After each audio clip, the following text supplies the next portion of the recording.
Okay, so we're on to number 3 in our series of exercises and movements that we want to really use to create a foundation for really good movement and being able to do what you want to do and be strong and feel good the whole time doing it. So remember, we started with the plank, we moved on to the deadlift, and now we're going to move into the squat.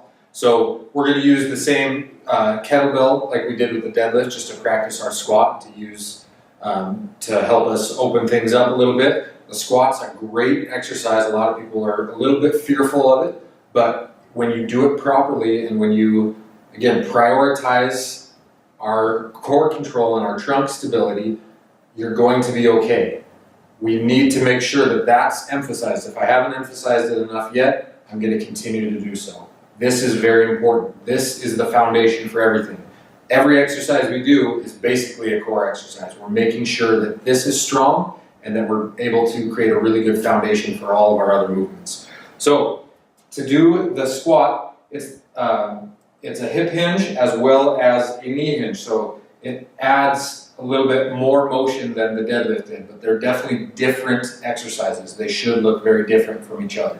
So the squat, I'm getting a maximal knee hip bend as well as maximal knee bend. A lot of people will have issues either in their hips or their ankles when they try to squat. So I want to emphasize again, only go as far as your core stability will allow you. If you have to relax your abs at any point, you're going too deep into your squat. Your body will reward you later on if you maintain that integrity here. I'm going to squat. If this is as far as I get every time, that's okay. As long as I maintain this, and then I try to get this much better every time, your body will reward you. You will get there. Don't worry. We're not trying to make this change in one day. We're just trying to build, again, a solid foundation. So without weight, the squat looks, I'm just squatting down as low as I can. I'm trying to maintain as much stability through my torso as I can. So really, you should not see any motion from, my neck to my tailbone.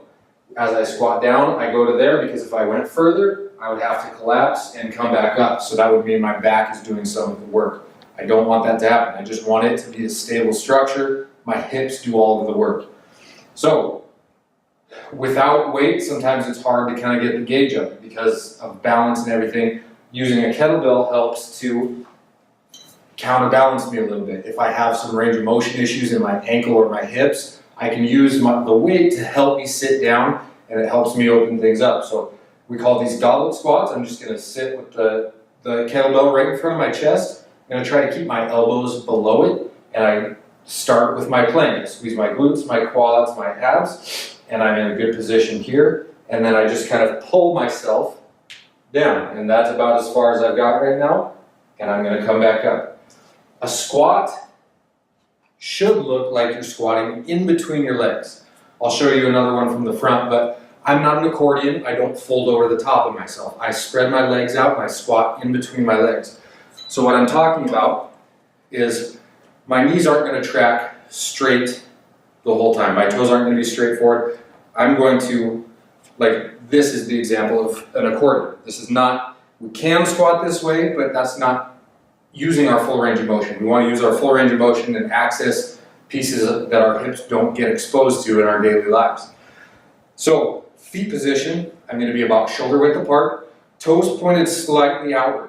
Everybody's going to be a little bit different with how much they need to point their toes out, but most people are going to be, about like that with their feet.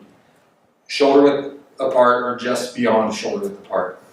Now, as I go down, I'm pushing. If I was on ice, my feet would slip out for me. I'd probably end up in the splits. Not on ice, so I'm safe to keep pushing out. So that adds some complexity to this movement, but it's a good thing. I feel like my glutes are active when I pull myself down.